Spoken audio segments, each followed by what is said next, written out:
I'm Ed Fuquay, young adult librarian extraordinaire here at Woonsocket Harris Public Library. And I'm Miss Gabby from the Children's Department. And we're here for another exciting episode of Book Talking. We were discussing witches last week, mostly witches in Europe. Yeah, which was very traumatizing. I'm sorry, I didn't mean to traumatize you. No. That one came with a trigger warning. This one probably should too, although it's not nearly as bad as last week's. Yeah. Okay, so you gave me the book that we were talking about. Malleus Maleficarum, The Hammered Witches. What do you think of it? Oh my gosh, I am like maybe like less than halfway through it, and I am like mind boggled. It's incredible that so many people thought that way. It was just like every little thing, like any body flaw, you were like the spawn of like the devil. You know, like girls were easily like influenced, so it was mostly girls that were, you know? Yeah, well, women had no rights in those days. They were very vulnerable. And with a religion that basically posited that women were evil by nature, there was absolutely no defense. It was just, I don't know, it was crazy just to think that like any little thing that you did that, like, you know, that they didn't accept, you were just accused and killed. Well, a lot of women, although again, the trial records are difficult for us to go through at this late date. Yeah. But you get the idea women were arrested just for like being rude or talking back to a man or something like that. It's like speaking their mind pretty much. Speaking their mind could actually get you arrested. That's sadly been true of a lot of the world history. Yeah. Does it get a little bit better, just a tiny bit? Yes, things get a little bit better starting like this time. Okay, good. Not perfect though, a long way from perfect. Yeah, but better than... Well, I'm going to talk about those famous witch trials in American history, which of course is Salem, Massachusetts. Yes. Before I can get there though, there's a little things we have to discuss. Okay. One thing last week we discussed how horribly misogynistic all the murders in Europe were. Oh yeah. However, some men were killed as well, so it wasn't just women. Okay. Men who were vulnerable could also be arrested and tried and treated exactly the same way. They think roughly 20% of the people that died in Europe were men. Okay. So 80% women, 20% men. Still vastly disproportionately women.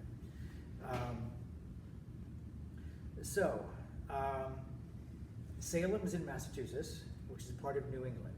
And New England was a British colony.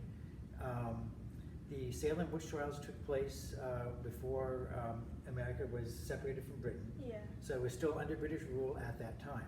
Now, witchcraft in England wasn't taken as seriously as it was in Europe, for whatever reason. By the time Henry VIII came around, well, during the Dark Ages, when the witch trials were at their worst in Europe, in England, virtually nothing happened. Henry VIII came around, and there was a law against witchcraft on the books under his rule, but almost no one was prosecuted for it. His daughter, Elizabeth, the first Queen Elizabeth, also passed an ordinance against casting spells on people. But that was a rule? Yeah. Well, the thing was, it wasn't against the law to be a witch per se. Right. What was bad was casting an evil spell. Okay. If you cast a spell that made someone's milk turn sour or something like that, or a spell that made someone ill, you could be arrested, but you were being arrested for harming that person, not for casting the spell. Okay. Okay, so putting other people in danger. Yeah, putting people in danger and things like that. So it was technically still against the law, but again, it wasn't taken as seriously. There's a case of someone in Queen Elizabeth's time who was arrested and was convicted of casting a malicious spell, and they were given a year in prison. Oh. Which is, not good, but at the same time, it's a heck of a lot better than what's going on in Europe at the same time. Now, when Elizabeth died, she passed the throne on to King James. James had been the King of Scotland previously. He became King of Scotland and England. James had a lot going for him. It's a very complicated history, that part of British history. Yeah. So James had some baggage. He had issues. As in Yeah, well, the thing was, when he was running Scotland, in 1590, while Elizabeth was still on the throne of England, James went to Denmark to pick up his new bride. Okay. And the ship that he was on was attacked by a ferocious storm. And he had been warned there was actually a coven of witches who wanted to drown him on his way back to Scotland. So he believed wholeheartedly in this. He became obsessed with witchcraft. He believed there were witches everywhere who were plotting against him. So he started the first witch craze in Scotland. Wow. 100 people were killed. in 1590, and it faded from view pretty quickly, but just the fact that people were that gung-ho so rapidly was not a good sign for the future of England and Scotland. Because in 1602, when Queen Elizabeth died, James took over England and Scotland, and his philosophy became the law of the land in both countries. James took witchcraft very personally. He would himself hunt down witches. The king, who should have had far better things to do with his time. Exactly. He also wrote a book on how to find a witch called Demonology, based on the premise that witches got all their powers from demons. He wrote a book called Demonology. He was also the first person to condemn not only witches, but also vampires and werewolves. So Really? it wasn't even safe to be a vampire or a werewolf in England after that. Wow. Yeah. It was kind of a scary time because England had never faced that kind of thing before. I mean, weirdly enough, in a recent season of Doctor Who, are you familiar with that show? I have. I never went fully through it, but I've seen episodes here and there, so I know. They had an episode that was set during his rule in which an actor actually played King James.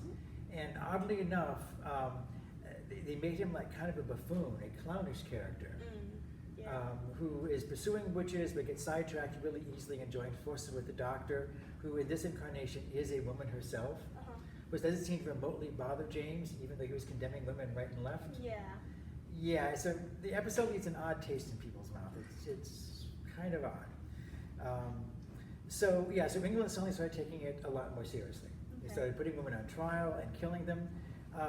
In England, you killed witches by hanging them, not by burning them alive. They were never big at burning. Part of the reason was you burn people for heresy, which is a crime against the church. When Mary was in charge, prior to Queen Elizabeth, the woman who's known as Bloody Mary, she burned a lot of people for heresy. So they associated burning people with the church. That was something the church did. England was a Protestant country, not a Catholic country. They were still down on witches, but they hanged them. If it's done right, hanging is considered to be perfectly painless. If it's done correctly, your neck snaps instantly. Yeah, I mean, it's awful. It's a horrible form of dying.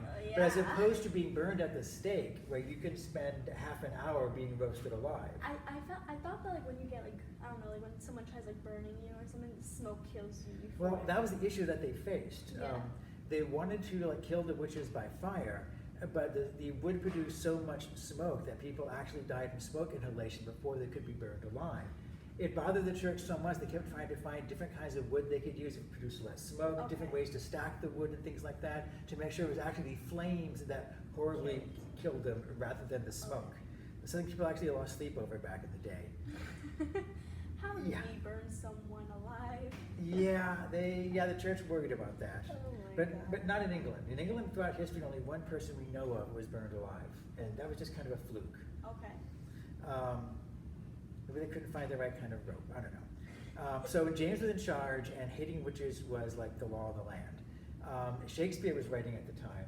He wrote Macbeth, and famously there are 3 witches in Macbeth. You notice that? I love Macbeth. That was the best play I think I've ever read. If you're of a mind to believe in magic, you can easily convince yourself that all the events in Macbeth that were bad happened because of those 3 witches. So that was meant to tie into James's obsession with witches. I never realized that. Shakespeare had been popular under Elizabeth. He was nervous about the new king, though. Because all of a sudden, a new king, everything's different. So, and a lot of people think that Shakespeare was actually kissing up to James and putting the witches in there. Definitely.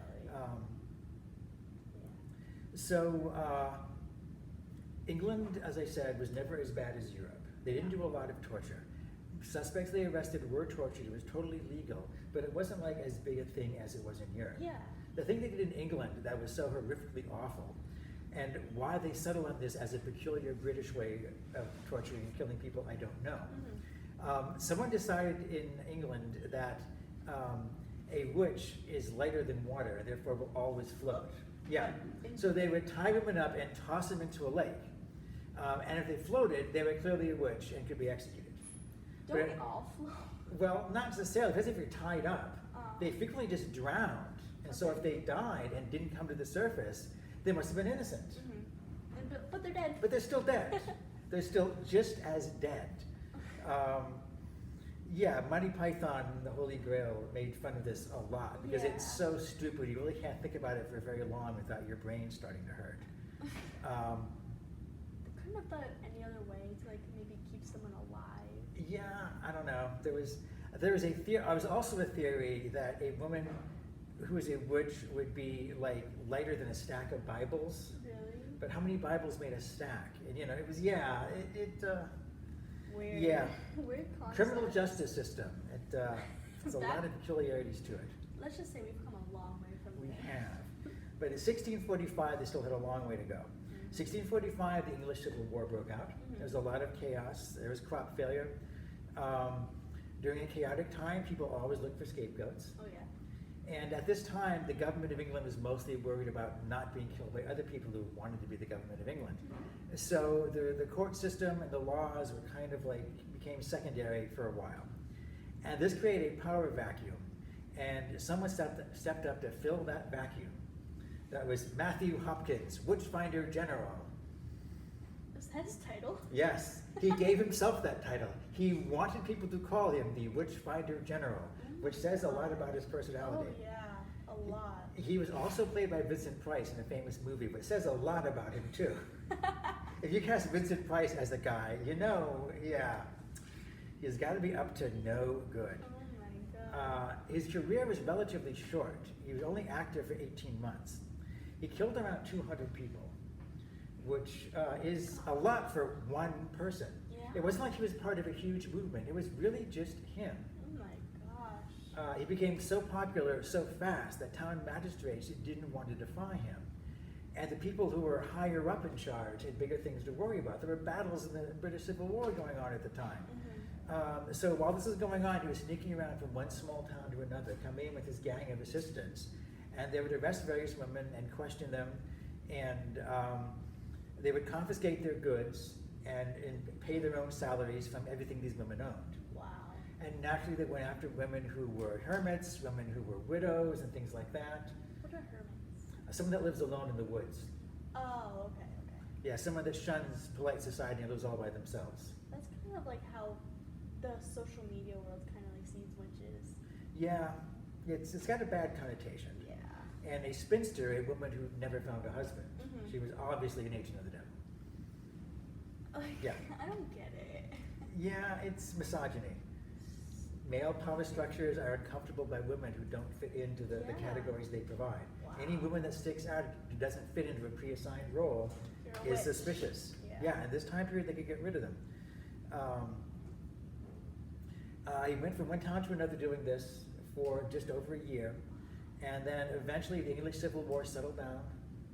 I believe Oliver Cromwell took over at this point, who was a Puritan, and he was also very down on witches, but no government had actually approved what Hopkins was doing. Oh, really? Yeah, he had no official warrant to do any of this. He was totally self-appointed. And so once actual, sheriffs were assigned to pursue justice in towns and things like that, they got very tired of him very quickly, and he was forced to retire. He retired and took over running an inn for a while, and then eventually died of tuberculosis a few years later. But he left a huge mark on the country, sort of a stain that England has never been able to fully get rid of, how quickly they fell into this charlatan's scam. Before he died, he wrote a book called The Discovery of Witches, which was a very popular book at the time. Was it like a death grimoire for them? Well, it's about how to locate a witch. Now, he didn't really recommend what they call torture in Europe. He recommended what we call torture, like forcing someone to sit in a chair without moving a muscle for hours at a time. Oh, yeah. That's torture. Yeah. But it wasn't like ripping their fingernails out. Okay. So he considered himself to be much more highbrow and sophisticated than those torturers in Europe, the Inquisition and that kind of thing. He was much better than them. But in actuality, he was awful. And he wrote down all of his witch-finding techniques and discovery of witches. Now, in 1735, many years after his death, England would strike down his anti-witchcraft laws. Okay. It became against the law in England only to practice witchcraft if you used it to rob someone. And it was considered a form of fraud, not an assault on God. Okay. If you're using witchcraft to make money, you were probably guilty of fraud. So the law officially implied pretty heavily there was no such thing as witchcraft. Okay. Yeah. Yeah. But before that happened, there was still more damage to be done, because like 20 to 30 years after Matthew Hopkins died, his book, Discovery of Witches, wound up being one of the books that was brought by the Puritans to Salem, Massachusetts. Oh my gosh. Yeah. So they're like, Oh yeah, we're on yeah, you know this. exactly where this is heading. Now the Puritans were famous for being really super religious. Yeah. They probably in real life weren't as bad as the image makes them out. But they were definitely super, super religious, took that very seriously. Even when England did have what history books call a Puritan government, it wasn't religious enough for them. So they left England to found their own colony where they could be as religious as they wanted to be. And having been persecuted themselves in England, they now had the chance to persecute other people who weren't like them. Wow. So they left because of that. Exactly. However, they had issues. By 1692, well, first of all, not everybody who arrived in Massachusetts colony was a Puritan. Okay. They also had blacksmiths and merchants and things like that. The Puritans are mostly farmers. Now, as time passed, the New England colonies, okay, some things you need to know. First of all, if you've been to Salem, Yes. I have. it's lovely countryside, beautiful towns, Oh yeah. It's gorgeous New England beautiful. scenery. Yeah. In those days, though, a visitor to the area described it as a remote, rocky, and barren wilderness. It was considered the edge of the world. Yeah. Yeah. The land was tough for farming. The people who made money in the area made money mostly as merchants, selling stuff to farmers, Yeah. or with a brisk, like, cross-Atlantic trade. Salem has a great museum from the fabulous merchants that lived there. Yeah. But there's a lot of conflict between the farmer class and the merchant class, or between the Puritans and everybody else. The Puritans weren't that fond of making money. They looked on it very suspiciously. So most people are happy when your town becomes prosperous. The Yeah. Puritans were very upset about it. The place known as Salem had gradually evolved into like two different areas. Okay. So they're like separated. There was Salem town, which we today call Salem. And then there was Salem Village, which was further out into the woods, which is now known as Danvers, Massachusetts. Oh really? It was originally all one town. Oh wow. I didn't know that. But they didn't get along with each other, and the Puritans were very, very suspicious of what everybody in the town did. And to add to that, the fact that the governor of Massachusetts was far, far away. And the legal system at that time was kind of patchwork. They had inherited England's legal system, but it wasn't enforced with the same regularity as it was in England, where you had access to lawyers and judges who were actually trained in law school and things like that. There was none of that in the colonies. Everything was amateur hour. So into this mix, you suddenly have a war with the indigenous people. They had a war against the Native Americans. So they rubbed the opinion they could be attacked at any time by savages that came out of the howling wilderness, Oh, yeah. which was kind of true. And then a smallpox outbreak. Obviously, the work of the devil. When you get sick, devil's at work, so someone has to be responsible for this. Yeah. And so they started hunting around to find someone who was responsible, and it wasn't very long before they found a good candidate. There was a slave that came from Barbados named Tituba. Okay. And Tituba had been talking to a couple of girls. The youngest one was 9, the oldest was 12. And she had been teaching them methods of fortune telling, which doesn't involve cool things like, you know, tarot cards or crystal balls or things. Her method of fortune telling was very like homemade, where you break an egg and drop it into water, and the shape that the yolk takes in the water gives you a hint of what's to come in your future. It's an old folk thing people have been doing for thousands of years. These girls wound up having convulsions. They fell to the ground and foaming at the mouth for a while, and it was believed that Tituba had cast a spell on them, and she was immediately arrested and charged with being a witch. Rather wisely, she immediately confessed without being tortured and started naming other witches that she worked with. Really? Yeah, making it all up, obviously, but in this case it worked because she wasn't killed. Oh yeah. Yeah, so she got away with it. She named Sarah Good and Sarah Osborne. Sarah Good was very poor. She was virtually a beggar woman, so she's a good suspect to arrest. And Sarah Osborne had been married and divorced, which was, of course, shockingly horrific at the time. The idea of breaking up God's union to marry someone else. There was a rumor that the second person she married was an indentured servant. Again, simply not done. There's even a possibility she had had a child who wasn't completely white. Oh. That's only a rumor, but she was accused of all these things as well as being a witch. And this is when like the torture started. And they took everything Matthew Hopkins wrote to heart. Oh my gosh. And so the whole cycle, as it was in Europe, began again. Because they were British by nature, they hanged rather than burned women. They only killed 20 people, which is completely 20 people. So it's not like a huge number, but bear in mind there were about 400 people living in Salem at the time. Oh yeah. So they killed 20 out of 400, which is a huge percentage of the population. And 2 dogs. Why dogs? I don't know. They were obviously very suspicious dogs.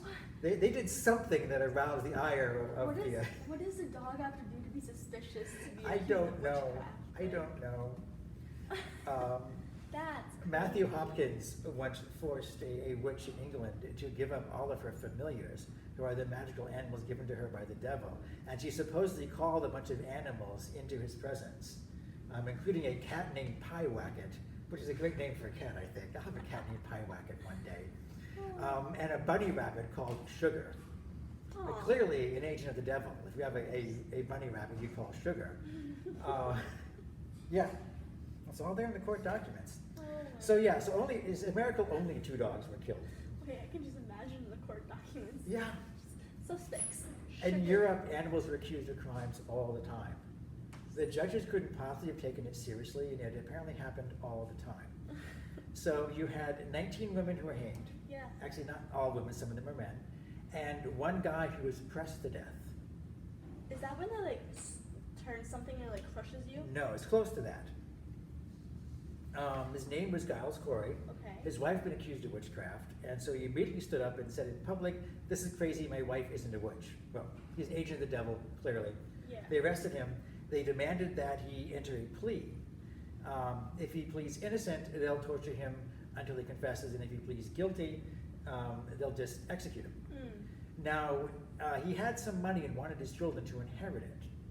So he thought that by not giving a plea, he would not be guilty or innocent in the eyes of the law, and the state couldn't take all of his belongings. Oh yeah, I forgot, because when you get trialed, it goes straight to the bank. So they killed him by pressing, which is where you lay like boards across someone and put rocks on top of it. Oh. And they kept adding more and more rocks. Every time they asked him to enter a plea, he would reply, "more weight." They kept this up for 2 days. If you can imagine slowly being crushed to death over a period of 2 full days. Like, how big were the rocks? Were they like boulders? Or? In the woodcuts of the time, they're like big rocks you have to carry with both hands and put them down. Oh, gosh. It was pretty awful. Wow. You had a whole host of women, most of them little girls, who would fall to the ground, go into convulsions, and name someone as casting a spell on them. There was actually a case of a trial in which someone was brought to trial and was actually found innocent. And however, the girl who had made the accusation, after the innocent verdict came in, threw herself to the floor and started twisting and moaning and frothing at the mouth. So the judge immediately declared the person was guilty and ordered them executed. If you can imagine when you were 12 years old, having the power to have adults killed on your say-so. What the heck? Yeah. That's crazy. Yeah, this went on, and every witch who was arrested would confess and name other witches. They'd be forced to, so then more people would be arrested, and more people would be arrested. It was like a gigantic pyramid scheme. And when they would shake and stuff, was it like seizures or? They were falling to the ground and shaking all over. The exact descriptions are unclear. Okay. It sounds a little bit like an epileptic seizure. Yeah. Someone has said there's a fungus called ergot, which can cause hallucinations and seizures. And some of the bread might have been contaminated with that. Okay. Which is a possibility. Yeah, because back then they didn't have no like purified water. Yeah, they had no idea what caused things like that. And a lot of it was also pretty clearly faked, like the girl that had the seizure right when the person she accused was about to be found innocent. Some of it was obviously faked. Yeah, and so things got pretty bad. And now, at one point they had 40 people, they had warrants to arrest 40 people. Now Salem didn't have a prison, they didn't have a jail, they were locking them up in a storeroom, basically.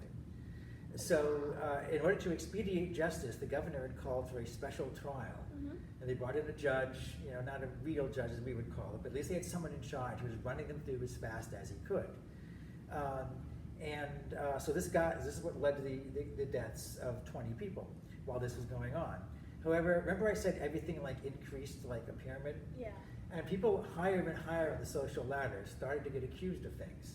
Okay. And the people who were in charge were very leery of arresting someone who was wealthy and powerful. A lot of the charges came from the Puritan side of town who were attacking the merchant side of town. And some of the merchants were really rich by colonial standards. They were very powerful, and they had powerful friends. So it got more and more dicey trying to issue these warrants. Yeah. And then finally, one girl in the midst of her convulsions named the governor's wife as being part of her little coven. Yeah. Normally in those days when a husband defends his wife in public, he's arrested for it. But the governor was a little different. So since he was the one who had called the special court that allowed all this to happen, with the stroke of his pen, he made it unhappen and canceled the court. Because of his wife? Yeah. Okay. She never went to trial. They never served that warrant, believe me. All of a sudden, it just faded away. Yeah. Within a few years, it was like it had never happened. Wow. Eventually, Massachusetts colony would apologize to the survivors. There were hundreds of people arrested at one point. The youngest person arrested was a 5-year-old girl. Really? Yeah, was accused of being a witch by one of her playmates. Yeah, that's how silly it got. They gave compensation to the families of the people that died. They officially apologized and everything after a few years. But people are trying to figure out how it happens. Yeah. Now I discussed last time how satanic panic of the 90s, things like that. A witch craze can get started over almost anything. And there's also, are you familiar with the phenomena of mass hysteria? I've heard of it. Yeah, it's a really fascinating phenomena that a lot of doctors still don't understand, where there's a psychosomatic illness, something that's really only in the head, not in the body. But one person comes down with it and other people do as well. And it spreads just like a real disease. In 2012 in Leroy, New York, there were these girls in high school who suddenly started developing something that was like Tourette's syndrome. They would shake all over and would be muttering things all the time and couldn't stop, they couldn't speak. It happened to a couple of girls in high school, and then more and more it happened to more and more girls. Yeah. It spread to the school just like a real disease. The whole school was shut down. I mean, well, it was a real disease, but it was mental rather than physical. And psychiatrists say it's probably caused by some kind of stress. Really? You kind of snap a little bit inside, but you're not aware of it. In this case, these people weren't doing it deliberately. It just happened. It just happened to them, and they couldn't understand why. All of us can be affected by things like that. If you get so obsessed with something, you think it's happening to you when it's really not. Yeah. And it can seem extremely real to you. You have to take a step back and say, okay, is this really happening or is this just me? But that's hard for a lot of people to do. 2016, remember the clown epidemic? Oh my gosh, yes. That was all anyone ever talked about, was those clowns who were appearing out of nowhere and attacking kids. Those were scary there. I've witnessed this. But the thing is, it became an internet meme before a single clown was even spotted. Oh yeah. People were talking about it. Now, eventually people did put on clown makeup and do ridiculous things. But in the beginning, it was just a rumor. Yeah. People were calling into the police and spotting clowns everywhere. Police got hundreds of reports in towns all across the country. The number of actual clowns involved was, pretty much nil. Yeah. And I remember that there was this childhood clown. His name was Bobo, I think. There was a Bozo the clown when I was a kid, yeah. But it could be Bobo too. There's a lot of clowns out there. I remember the actual clowns were going out of business because Yeah. Oh yeah, real clowns. No one would hire them. Yeah. And that was before it came out. Oh yeah. I think everyone thought that it was because an advertisement to. Yeah. It's hard to say. It's really hard to track down where something like that comes from. Oh yeah. And it's something that scientists are still studying. But mass hysteria like that still happens. And with the internet, it happens overnight. I don't understand how it happens so fast with the internet. Well, Salem is a small, tiny town in the middle of the woods with only a few hundred people. Yeah. So everything that happens to one person, everyone knows about it the next day. And the internet has made the entire world into a small town. That's a grapevine. Yeah. You know, notice how like these challenges that come on the internet, everybody's suddenly doing it all around the world, and most of them aren't dangerous, but some of them are. Oh, there's so many that people are like getting killed. Rumors that drinking bleach can cure coronavirus, which it absolutely cannot. That is a horrible lie. Don't do it. And yet, hundreds of people have done it. Tide Pods. Yeah. The weird stuff. Yeah. And because of the nature of communication these days, you know, the number of people that actually do these things can only be tiny. And yet, hundreds of people, sometimes thousands of people get swept up in this. The Salem witch trials are a very famous part of American history. There's been a lot written about it. One thing is, did you read The Crucible in high school? I have. Yes. Yeah. Arthur Miller wrote The Crucible during the 1950s, during the communist witch hunts, which weren't hunts for actual witches. They were an attempt to find communists that people believed infiltrating America. Yeah. And although there certainly are plenty of active communists in America, there's still an American Communist Party. You can look them up on the internet anytime you want to. An American Socialist Party, too. They're not exactly secret, but the idea that there were secret commies who were trying to take over our government, and they're all over Hollywood, slipping commie propaganda into movies and things like that. Yeah, people were arrested, people went to prison, most people just lost their jobs. Yeah. Hollywood couldn't get hired. So Arthur Miller during this period wrote The Crucible, in which he compares exactly what was going on in the 1950s to the Salem witch trials in a really brutal way. But it's a really good book. It is very well done. Good. To study the actual Salem witch trials, I recommend The Witches by Stacy Schrift. It's a very good recounting of it. There's a lot of books on Salem out there. There's a particularly good one, and it's one our library owns, so it's right on the shelf here. If you're a real scholar, and I won't pretend that I've read this one. This is actually, it's called The Salem Witch Trials. Can't get much more obvious than that. It is literally a day-by-day account. What happened every single day. December 29th, 1692, Thursday, So where did they get the information from? Did like someone keep like a journal? They checked journals and diaries and letters and court records and everything and cross-referenced this enormous amount of paperwork to come up with this. Wow, that's crazy.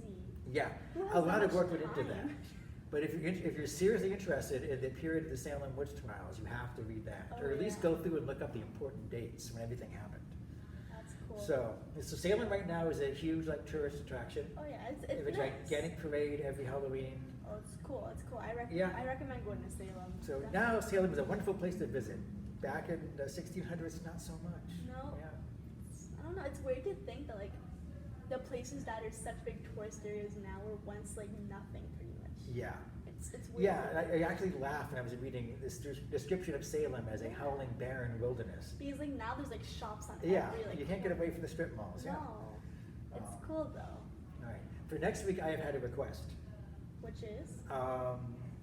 My boss wants me to talk about witches in like movies and books and television shows and things like that. Okay. Yes, they're fictional witches.